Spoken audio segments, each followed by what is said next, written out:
बिनु सत्संग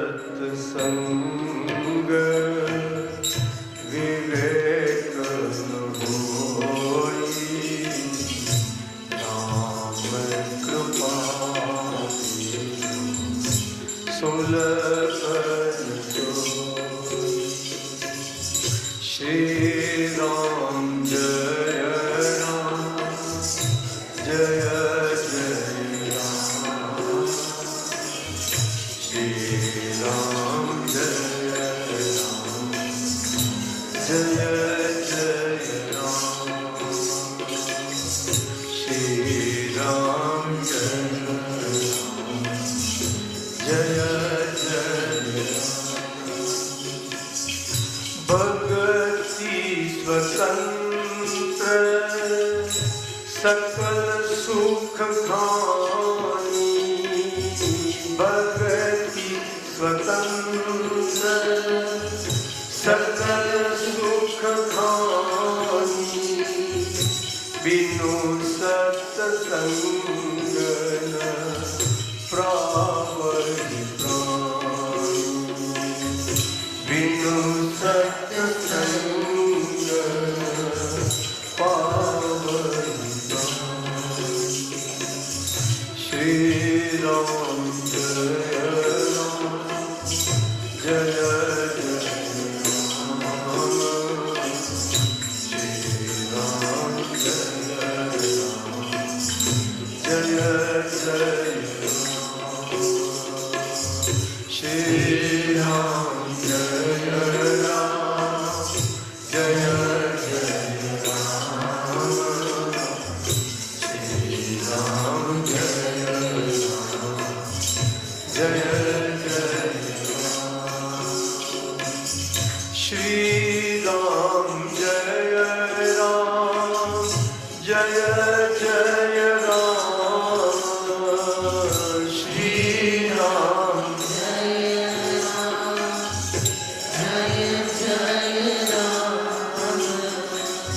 श्री राम जय राम, जय जय राम। श्री राम जय राम, जय जय राम। साधु संत के तुम रखवारे, असुर निकंदन राम दुलारे। साधु संत के तुम रखवारे, असुर निकंदन राम दुलारे।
कृपा कोने कहेवाय?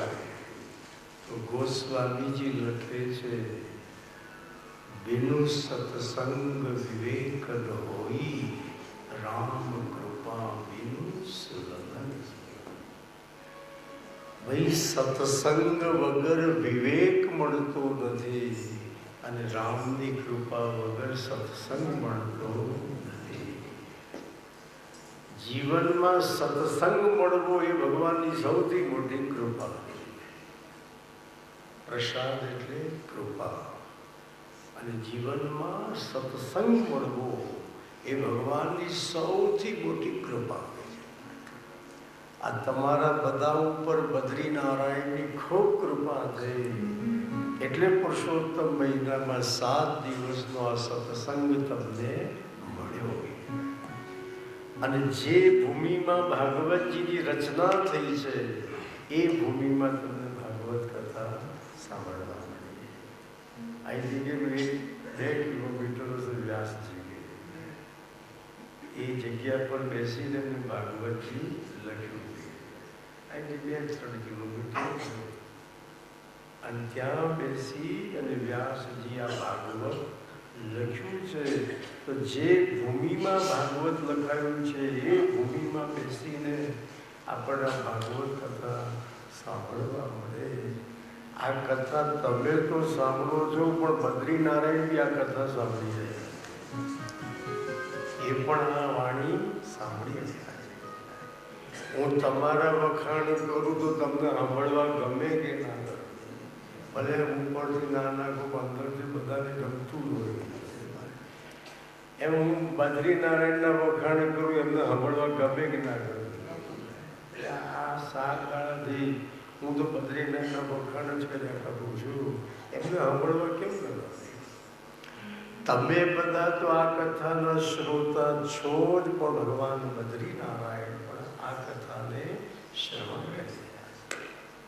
તમારા બધાના હૃદયમાં બિરાજી ભગવાન બદ્રીનારાયણ આ કથાને શ્રવણ કરી રહ્યા છે. સામે તો છે, તમારા હૃદયમાં બી બિરાજે છે. આપણા મનમાં એક ભાવ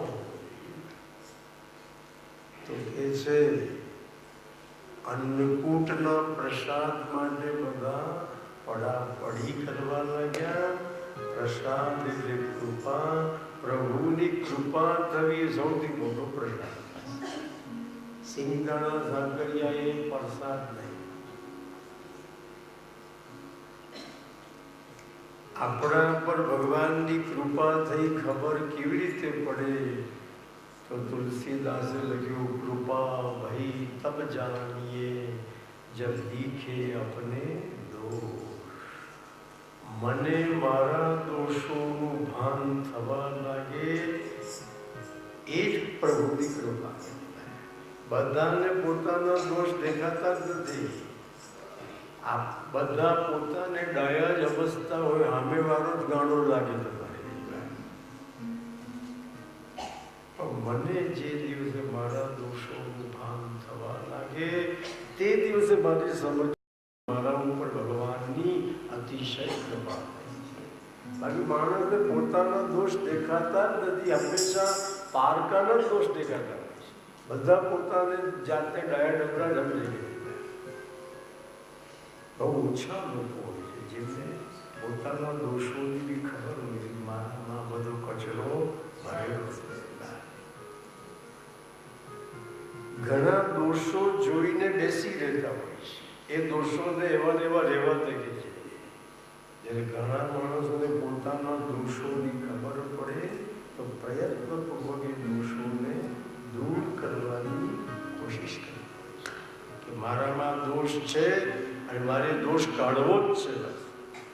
એવા માણસોની જીવનમાં બહુ જ પ્રગતિ થતી હોય. ઘણાનો ખબર હોય મારામાં બધી ખામીઓ છે, પણ ખામીઓ દૂર કરવાની નહીં. એટલે ભાઈ જ્યાં હોય ત્યાંના ત્યાં જ રહે, આગળ વધી શકે નહીં. એમની ખામીઓના કારણે આગળ ન વધી શકે. નારદજીએ અન્નકૂટનો પ્રસાદ લીધો. પછી નારદજીને તો એકાદ બંટા ગોરી પેલા ઇન્દ્ર માટે લઈ લો, એને બી પ્રસાદ આપશો. એટલે નારદજીનું કામ તો નવા જૂની કરવાનું ખરું બીજું. એટલે અન્નકૂટની બંટા ગોળી લઈ નારદજી સીધા સ્વર્ગમાં આવ્યા. ઇન્દ્રને કીધું, ઇન્દ્ર તારા માટે પ્રસાદ લાવ્યો છું. ઇન્દ્રે બંટાગોળી લઈ મોંમાં નાખીને બંટાગોળી પેટમાં પહોંચી ગઈ. પછી ઇન્દ્રે નારદજીને પૂછ્યું, દાદા આ શેનો પ્રસાદ હતો? નારદજી કહ્યું, આ તારું નાક કપાયું એનો પ્રસાદ હતો. તું પાણીમાં ડૂબી મર. આ વ્રજવાસીઓએ પહાડની પૂજા કરી પણ તારો યજ્ઞ કર્યો નહીં. આ તું રખડી પડ્યો એનો પ્રસાદ હતો. નારદજી જઈને સીધું હળગાવ્યું છે જવાય. અને જેને ઓલવતા આવડે એને હળગાવવાની છૂટ છે. જેને ઓલવતા ના આવડે એને હળગાવવાના ધંધા કરવાના નહીં. એને કોઈ વાર ભારે પડી જાય. નારદજીને બંને આવડે, ઓલવતા હળગાવતા આવડે. હવે ઇન્દ્ર તો ગુસ્સે થઈ. જેટલો માણસ ઇગોઇસ્ટ વધારે હોય એટલો એનો ક્રોધ વધારે. જરાક એના અહમને ઠેસ પહોંચે એટલે ભડકો દો. જેટલું માણસ નમ્ર હોય ને એટલે એને ગુસ્સો ઓછો આવે. જ્યારે ઘણા પોતાનો અહમ એટલો બધો વધારી, તમે મને શાકભાજી સબ્જી મેળવે, તમે શું સમજો છો? મને તમારા જેવાને ખિસ્સામાં લઈ ભરું છું. એનો ઈગો બોલે, એનો અહમ છે ને એ શબ્દો દ્વારા બહાર આવે. તમે મને શું સમજો છો? શાકભાજી સબ્જી મેળવે, તમારા જેવાનું ખિસ્સામાં લઈને ભરું છું. હવે એનું ખિસ્સું એટલું મોટું હશે કે અંદર પેલું લઈને ભરતો તો માણસનો અહમ શબ્દોમાં બહાર આવી ગયા. જ્યારે નમ્ર માણસ ગુસ્સો પહોંચે તમે અપમાન કરો તેનું પેટનું પાણી ના આવે. એને પોતાના અહમને એટલો મારી નાખ્યો છે એને જલ્દી એનું મગજ ગરમ થાય છે. અને ભાઈ ક્રોધ કરીને આપણે સામેવાળાને નુકસાન પહોંચાડી એના કરતાં વધારે નુકસાન તો આપણને થાય. અગ્નિ જે લાકડામાં પ્રગટે ને એ લાકડાને પહેલું ખતમ કરી ગયું. અગ્નિ બીજાના ઘરને પછી બાળે, પણ અગ્નિ જે લાકડામાં જન્મ્યો એ લાકડાને પહેલું પતાવી નાખે. એમ ક્રોધનો અગ્નિ જ્યાં પ્રગટે વ્યક્તિને પહેલો ખતમ કરે, પછી એ ક્રોધથી બીજાને નુકસાન થાય. પહેલું તો ક્રોધ જેનામાં જન્મ્યો એને નુકસાન પહોંચાડે. ઘણી વાર ગુસ્સા કરવાથી બીપી વધી જતું. ઘણાને ક્રોધમાં બીપી લો થઈ જાય, ઘણાને બહુ ગુસ્સામાં બીપી હાઈ થઈ જાય, ઘણાને અતિ ક્રોધમાં હાર્ટ એટેક બી આવી જાય, ઘણાને અતિ ક્રોધમાં બ્રેન સ્ટ્રોક આવી જાય. ક્રોધ કરવાથી લોહી પોઈઝન વાળું થઈ જાય. માટે બહુ નાની નાની વાતમાં ગુસ્સા કરવાના નહીં. ઠીક છે, માણસને ક્રોધ બી કરવો જોઈએ. ક્યાંક ખોટું થતું હોય ત્યાં ક્રોધ કરવો એ વ્યાજબી છે, પણ બિનજરૂરી ક્રોધ નહીં કરવાનો. જ્યાં જરૂરી છે ત્યાં આંખ લાલ કરવી બી પડે, પણ બિનજરૂરી. ઘણા તો ટાઈમ 24 કલાક આમ ગુસ્સામાં જ રહે, એનું નાક ફૂલેલું જ હોય તમારે. તો ભાઈ બિનજરૂરી ક્રોધ કરવાની કંઈ જરૂર નથી. માણસે સદાય મસ્તીમાં રહેવું, પ્રસન્ન રહેવું, પોતાની મસ્તી હોવી. અને ઠીક છે, ક્રોધ કરવો પડે ત્યાં કરવાનું એ વ્યાજબી છે. આખો દડો તમે ગુસ્સામાં તો વહેલા મરી જશો. તો કે છે ઇન્દ્ર બહુ ગુસ્સે થઈ ગયો અને ક્રોધની આંધી વિવેકના દીપકને બુઝાવી નાખે છે. ગુસ્સામાં આવેલો માણસ એની જબાન પર લગામ રહેતી નથી. એ શું બકવાસ કરતો હોય છે એનું એને પણ ભાન હોતું નથી. ઘણી વાર ગુસ્સામાં આવીને વર્ષો જૂના સંબંધોને તોડી નાખતો નથી. ક્રોધ કેટલું નુકસાન પહોંચાડે છે. વર્ષો જૂના સંબંધ ક્રોધમાં એક મિનિટ તોડી નાખે. અને ક્રોધથી સામેવાળાને નુકસાન, પછી પહેલાં તો આપણને કેટલું બધું નુકસાન થઈ ગયું. માટે બિનજરૂરી ક્રોધ નહીં કરવો. જ્યાં જરૂરી હોય ત્યાં કરો બસ. અને એટલો બધો બી નહીં જેથી તમને નુકસાન થઈ ગયું. તો કહે છે ઇન્દ્ર ગુસ્સામાં આવી બોલો કૃષ્ણ ભગવાનને ગાળો દેવા લાગ્યો. જે ભગવાનની સ્તુતિ કરવાની હોય ઇન્દ્ર ગુસ્સામાં ભગવાનને ગાળો દેવા. એ બધી ગાળો ભાગવતમાં આપેલી છે, પણ અત્યારે મારે ગાળોની કથા કરવી નથી. આપણે સ્તુતિ કરવા ભેગા થયા છે કે ગાળોની કથા કરવા ભેગા થયા. અને પછી ઇન્દ્રનું મગજ ગયું. આ બધા વ્રજવાસીઓને બધા કૃષ્ણે બગાડી મૂક્યા છે.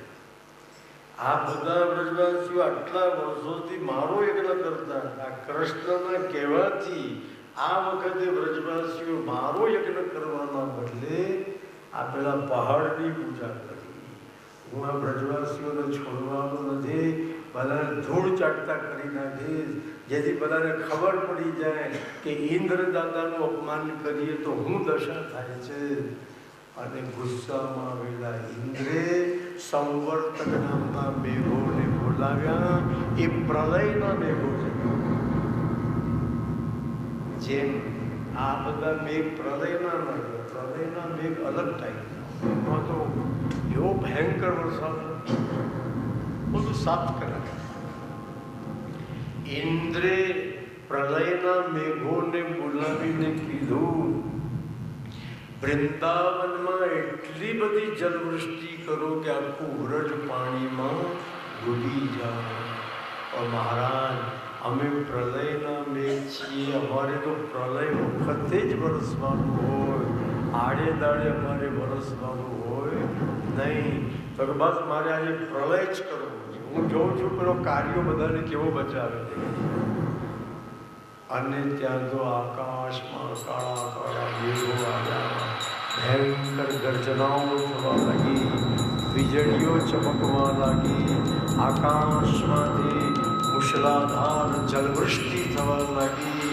બધા વ્રજવાસીઓ સમજી ગયા કે ઇન્દ્રદેવનો યજ્ઞ આપણે નથી કર્યો, એટલે ઇન્દ્રદેવ આપણા પર કોપાયમાન થયા છે, આપણને મારી નાખવા માટે આ વરસાદ મોકલ્યો છે. આ સંકટમાં આપણે ક્યાં જઈએ તો બચી જઈએ. હાલો આ સંકટમાં આપણે ભગવાન શ્રી કૃષ્ણની શરણમાં જઈએ. શ્રી કૃષ્ણ એટલે સંકટ સમય ખોલવાનો દરવાજો. અને તમામ વ્રજવાસીઓ ભગવાન શ્રી કૃષ્ણની શરણમાં આવ્યા. ભગવાનને વિનંતી કરવા લાગ્યા કે પ્રભુ આ સંકટમાંથી અમને બચાવો. તુમ બિન મોરી કોન ખબર રે, તુમ બિન મોરી કોન ખબર રે, ગોવર્ધન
શરણ